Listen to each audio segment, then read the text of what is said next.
Ակնհայտ է, որ Եվրամիության անդամակցության հարցը Ռուսաստանում շատ մեծ բացասական արձագանք էր առաջացրել եւ մտահոգություններ, որ Հայաստանը կարող է ԵԱՏՄ-ից դուրս գա, որտեղ պարզ է, որ Եվրամիության անդամակցությունը ընդհանրում է Եվրամիության հետ միասնական մաքսային գոտու մեջ մտնել, հա, այն ինչ որ Ուկրաինան, Վրաստանը, Մոլդովան արել են 14 թվականին ստորագրելով DCFTA-ն ու ասոցիացիան համաձայնագիրը, բայց հատկապես DCFTA-ը, այսինքն խորը Deep and Comprehensive Free Trade Area, այսինքն խորը եւ համապարփակ ազատ առևտրի գոտու պայմանագիրը եւ նման պայմաններում Ռուսաստանը սկսեց որոշակի քայլեր ձեռնարկել Հայաստանին մեսիջ ուղերձ ուղարկելու, որ հանկարծ նման բան չանի։ Այդ նախ փոխարտգործնախարարների մակարդակով անթաց զգուշացնում էր, որ չի կարող Հայաստան Եվրամիություն մտնել առանց ԵԱՏՄ-ից դուրս գալու, կոպիտ ասած կհանենք ԵԱՏՄ-ից, եթե հանգարց այդ Եվրամիություն դեպի գնաք, չնայած իրավունք չունեն հանելու, տենց ընթացակարգ չկա, կոնսենսուսով են որոշումները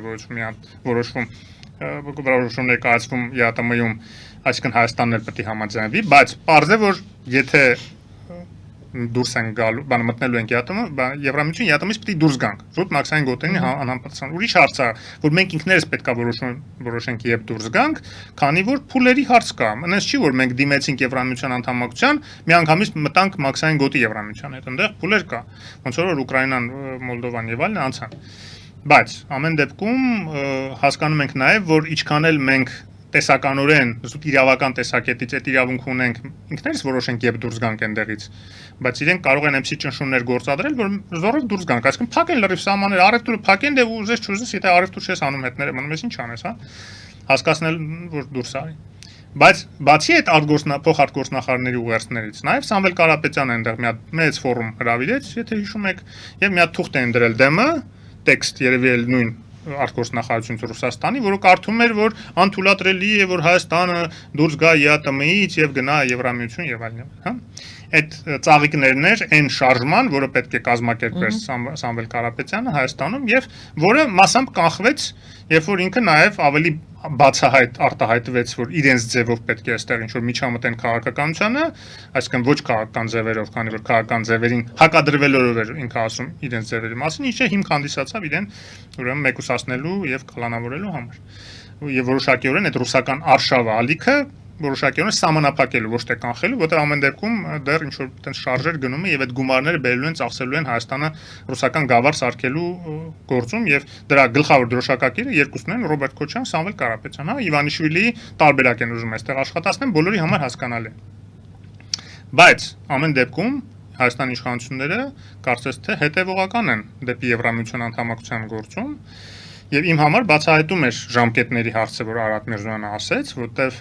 երբ որ լրագրողը հարցնում է, ասում է իմ ունեցած ինֆորմացիայով, որ ստացել եմ Հայաստանում աշխատող եվրոպական մի դիվանագետից, Հայաստանը արդեն մյուս տարի պետք է դիմի հայտ ներկայացնի Եվրամիության անդամակցության, եւ Արադ Միրզոյանը ոչ միայն չի հերքում, այլ ասում է կարող է նույնիսկ այս տարի լինի։ Ես ենթադրում եմ հետեւյալը։ Կամ հայտը նախապատրաստում է իշխանությունը եւ իրոք կամ այս տարի կամ մյուս տարի դիմելու են, ընդ որում մյուս տարի դա կարող է լինել միջև ընտրություններ եւ կարող է լինել ընտրություններից հետո։ Տրամաբանությունը հետեւյալն է. միջև ընտրությունները դա արվում է նախընտրական նպատակներով, որպեսզի ամբողջականորեն պրոեվրոպական, ուրեմն տրամադրությունները աշխատացնեն նաեւ իշխանության իրենց ձայներ քվեներ ստանալու համար, որի մեջ ոչ մի վատ բան չկա, եթե իրենք կրող են իրոք դրա կրողն են, բայց նաեւ արդյունքներ իրենք կարող են քաղել դրա այդ արժեքների եւ այդ ընթացակարգերի այն ուժերի հետ միասին, որոնք որ առաջամարտիկն են եղել Եվրամիության ինտեգրման, այս նկատի ունեմ արտախորհրդանական ժողովրդավարական ընդդիմությանը Եվրաքվեի շրջանակներում եւ ժողովրդավարական հարթակի շրջանակներում համախմբված, որը ավելի լայն շրջանակ է, քան միայն Եվրոքվեն։ Եվ երկրորդ տարբերակը դա գնալ անսալ ժողովրդի քվեն դեպի Եվրամիություն տանելու ընտրությունների միջոցով, այսինքն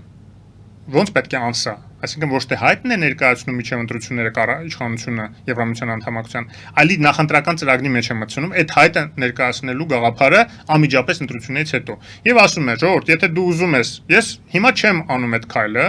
քեզանից եմ սպասում, քեզանից եմ քվե սպասում եւ մանդատ սպասում դրա համար։ Եթե դու տալիս ես ինձ իշխանությունը, դրա հետ միասին ինձ տալիս ես մանդատ Եվրամիության անդամակցության հայտ ներկայացնելու, որտեղ ես իմ ծրագրում հիմա ասում եմ, որտեղ շատ դեպքերում մեղադրում են, չէ, իշխանությունն ասում են, քեզ ով է տվել այդպիսի մանդատ, դու Եվրոպա ուր ես տանում Հայաստանը, քո նախորդ ծրագրում այդպիսի բան չկար։ Հա, չկար, բայց 5 տարվա մեջ շատ բան է փոխվել։ Ընթացքում կարող է կառավարությունը նման ճկուն քայլեր անել։ Հենց որ երկու տարբերակներն էլ հնարավոր է, իմ համար ավելի ընդունելի է նախորոք հայտարարելու, հայտ ներկայացնելու գաղափարը իհարկե, բայց եվրոպացիների համար կարող է նախընտրելի լինի երկրորդը, ինչի, որովհետև կարող է այսօր հայտը ներկայացնես, վաղը Վրաստանի պես իշխանություն փոխվի պրորուսական եւ ասի ինչ հայտ, ինչ բան։ Չեղարկեք այդ հայտ օրինակ կամ էսի քայլեր անի, որ Եվրոպան ինքը ասի, ես ով եք դուք։ Երրորդ տարբերակը ծրագրի մեջ գրի, բայց չանցնի իշխանությունը։ Հա, եթել մի այլ վտանգ է, հա, եվրոպացիների համար։ Որը որ համարժեք է նրան, որ հայտը ներկայացնի ու չանցնի էլի։ Հայտը ներկայացնի, հաջորդ ուժը շարունակի այդ գիծը։ Հաջորդ ուժը չի կարող լինել այլ Հաջորդ ուժը հենց ինքը կներկայացնի, հա, եթե Չէ, հաջորդ ուժը ես չեմ տեսնում։ Եթե մենք ենթադրենք, որ հաջորդ ուժը կարող է լինի ժողովրդավարական ընդդիմությունը պրոեվրոպական, այսինքն այնքան ձեն հավաքի, որ գործող իշխանությունները շատ հավաքի, հա, այդ շատ հրաշալի կլինի։ Իմ համար երանելի տարբերակ է, բայց իրատեսորեն ես հիմա չեմ տեսնում այդպիսի ուժ, որը կարող է ավելի շատ ձայն հավաքի, քան Նիկոլ Փաշինյանը, այդ թվում ժողովրդավարական ընդդիմության շրջանակներում, հա, օբյեկտիվորեն դա հնարավոր չի։ Ես առավելագույնը կարող եմ տեսնել ուժ, որը կարող է մեծ, այսպես ձայներ հավաքի, լինի երկրորդը կամ երրորդը Նիկոլ Փաշինյանից հետո ժողովրդավարական ընդդիմության, ուրեմն ուժերին նկատի ունեմ, որը որ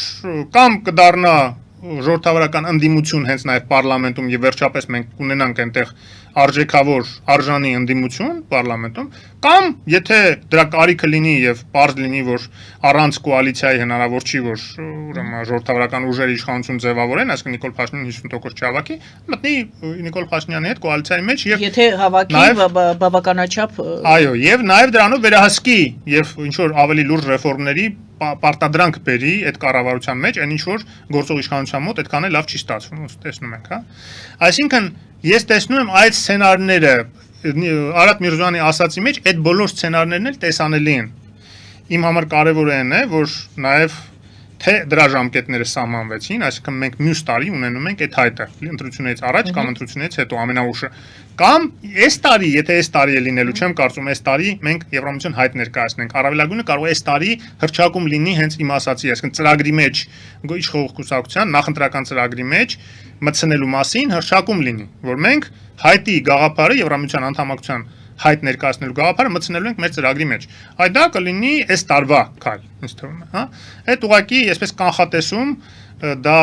ինսայդերական ինֆորմացիա չի, որևէ այդպիսի ինֆորմացիա չունեմ, զուտ վերլուծում եմ թե գործող իրողությունների եւ թե Արադ Միրզոյանի հայտարարությունների հիման վրա։